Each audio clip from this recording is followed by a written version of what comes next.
It's time for your daily dose of all things Chicago sports. This is the Daily Score. Now, here's your host, Mark Grote. Hello and welcome into the Daily Score. I am Mark Grote. Thanks for being with us. Right now, I'm doing the show from my hotel room in Indianapolis, just a few blocks away from the Indiana Convention Center, where the NFL Combine has been going on all week. I've been here all week, and I will be here through Saturday. As a matter of fact, the big day is going to be today, and I know you're listening to this here on a Friday, and this is the day that all of those quarterbacks speak. Caleb Williams will be speaking at 8 a.m. Chicago time. Drake May is going to be up there. We'll hear from Jaden Daniels, Michael Penix Jr., Bo Nix, J.J. McCarthy. Then you get into the wide receivers, Marvin Harrison Jr., Malik Neighbors. I don't know why I just went Oprah, but I did.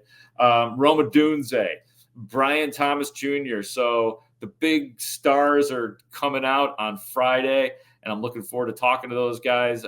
Like I've been saying, nothing has changed. Strong indications that the Bears will draft Caleb Williams with the number 1 overall pick and eventually trade Justin Fields. At this combine, I ran into a guy that you probably know. You probably follow him on Twitter. He's one of the big news breakers from the NFL Network. He's Tom Pelissero. And we began the conversation talking about Justin Fields. Well, we get into Justin Fields. Let me check that. We got into the fact that you have Caleb Williams as the presumed number 1 overall pick. And guess what? There's a lot of kind of strange, unique circumstances when it comes to Caleb Williams. Not the on-the-field stuff. We're talking about all the stuff surrounding him, and that's where Tom and I began our conversation. A professional quarterback for multiple years already. He's made millions and millions of dollars. He doesn't feel the need to play along with the entire dog and pony show here. And that's the reason he came in a day later than all the other quarterbacks. He's not throwing. He's not running. He's not working out. He's not even doing the medical, which you talk to veteran scouts, nobody really remembers a player, not including the COVID year, because that was different. There wasn't really a combine. Yeah. Nobody remembers a player who just is saying, I'm not doing it. You look to other sports like the NBA, it's been like over a decade since a top pick went through the combine for the NBA. So he's not doing something that's never been done, but he is doing things that have not been done in the NFL. I think that a big part of it is going to be figuring out, because listen, you know that he's an incredibly dynamic player. But is he going to, number 1, ramp up quickly enough as a player that none of this other stuff matters? And number 2, is all this other stuff going to be things that, again, as a guy who's been a professional essentially since he was 18 years old and whose dad has been a big influence in terms of like setting him up and the branding and the business and all that stuff, is he going to be able to manage all that when now you hand him an even larger check and come into the NFL? It seems like he's a very mature kid who has been around it through his whole life and done the quarterback camps growing up. He's been groomed for this moment, but you still want to know. You just want to know who you're bringing into the building. There's nothing wrong. There's no deep, dark secrets with him. It's more so he's doing so many things differently, not having an agent, a lot of non-football people, the brand. He's got I think a male grooming product. He's got all kinds of different things. Is football the number 1 thing? And is he going to be a guy who you're going to be looking back 5 years from now and saying there should never have been a question he was the number 1 pick? Is the medical thing just a power play? I'm not going to do it because I don't have to? Or do you think it's like, they might find something and why do I put myself through that? Well, immediately, the question I heard from team, because I heard a week or so ago that he was not going to do the medical, was like, what's he hiding? And the answer from the end of Caleb, and I haven't talked directly to Caleb about this. I hope to get a chance to do it tomorrow. But my understanding is the thinking would be, listen, I'm probably going number 1 overall. It's either the Bears or it's somebody on a short list of teams that trades up to number 1 to get me. Why am I going to give my private medical info to all 32 teams? There are very few players who can get away with that line of thinking. Caleb is probably in that category. You are certainly going to talk to, especially like old school scouts, who are just going to say, dude, just do the normal process. Show up to Indy. You don't even have to throw, because guys don't throw all the time. But show up, do the medical, do the interviews, show up on time. Don't take a private jet in. Like, just be one of the guys. But again, I don't know that anything Caleb Williams does or says or doesn't do or doesn't say over the next 2 months is going to stop him from going number one. So he's just looking at this from a different perspective. And I think that when you explain it as, listen, you're not getting me. It's no different than Deion Sanders back in the day refusing to meet with the Giants because, like, dude, I am not going to be there at number 6 or whatever they were drafting. It's not that far off from it. And so, but we'll see. I mean, the pre-draft process can be really good for the Caleb Williams brand or can be potentially not as good for the Caleb Williams brand. Caleb Williams, the player, probably not impacted.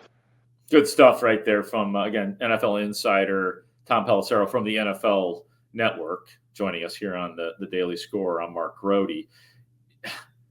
I was talking to Josina Anderson of CBS, formerly of ESPN, about the future of the combine in general because of things like this. And I know that this is an exceptional scenario because it's Caleb Williams, but there's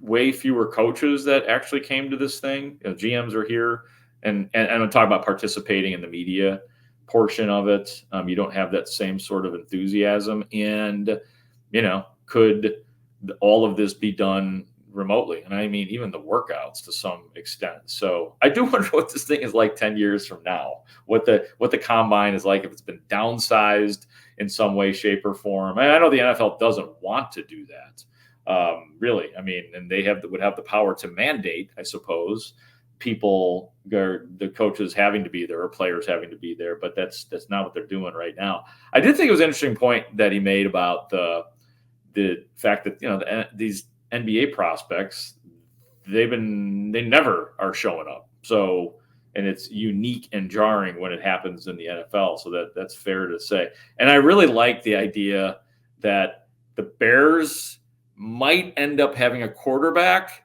that has been groomed to do the job, reminding us that he's one of those guys like Tiger Woods who has been, groomed to be a quarterback since he was 10 years old. And the Bears might get the guy that is groomed to play quarterback. What a nice thing that would be to put on the Bears resume if it is indeed Caleb Williams that they draft. Switching gears just a little bit, a different direction. And one of the guys that spoke today that I found interesting was a tight end prospect by the name of Brock Bowers of Georgia. He is great. If you're a college football fan, you've definitely heard of him.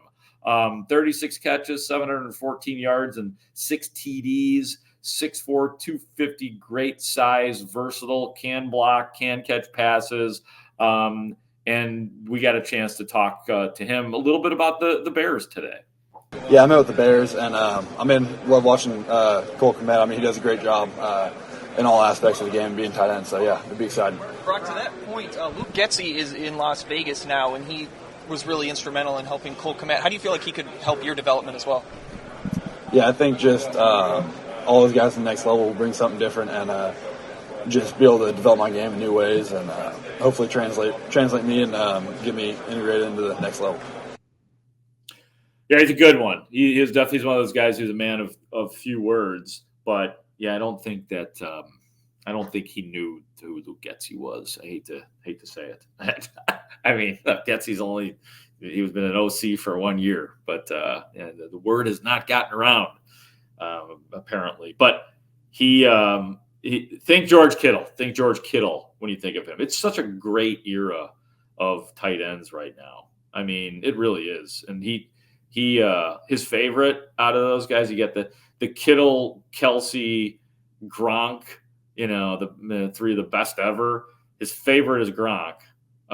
Said he looks up to him and an absolute favorite tight end, but he seems to line up mostly like George Kittle. Who knows with the Bears? Who knows what they're cooking up? He's a first round pick though, but so the Bears would have to maneuver if they're really into a Brock Bowers, or overdraft him at 9. I think that would be overdrafting him.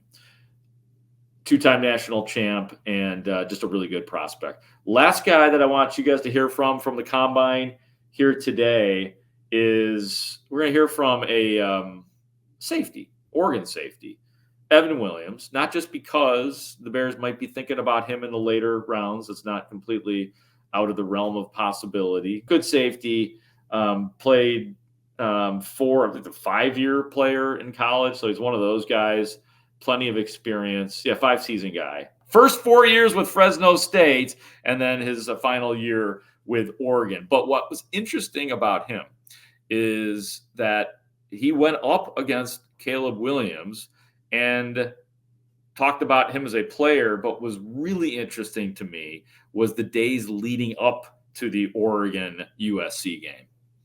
I think I don't have to say too much that you don't already know about that dude. I mean, he's a special cat for sure. Yeah, I mean, his ability. I mean, all week preparing for that, you don't know how many scramble drills we had to do during practice. Our coach, running for 30 seconds after the play, making sure we're covering our man downfield, just because, his ability to extend the play is, pretty unique. And, yeah, I mean, his ability to throw on the run, make all the plays that he needs to. And, I mean, he did it this year, repeatedly, and, that's definitely why he's, one of the top of his class. And, yeah, I mean, going against them and, Brendan Rice, too, in that receiving core, it was a challenge. And, yeah, but, we were able to pull out that win, so that was feeling good. That is Oregon safety Evan Williams on Caleb Williams. It has been just so many testimonials about him throughout the week, but that's what it's been all about. I do believe it's time to wrap up this edition of the Daily Score because I'm losing my ability to speak correctly, and that doesn't do anybody any good. Thank you for listening. Thank you for watching and subscribing. We will be back next week for you. For our executive producer, Ray Diaz, I am Mark Grote for the Daily Score.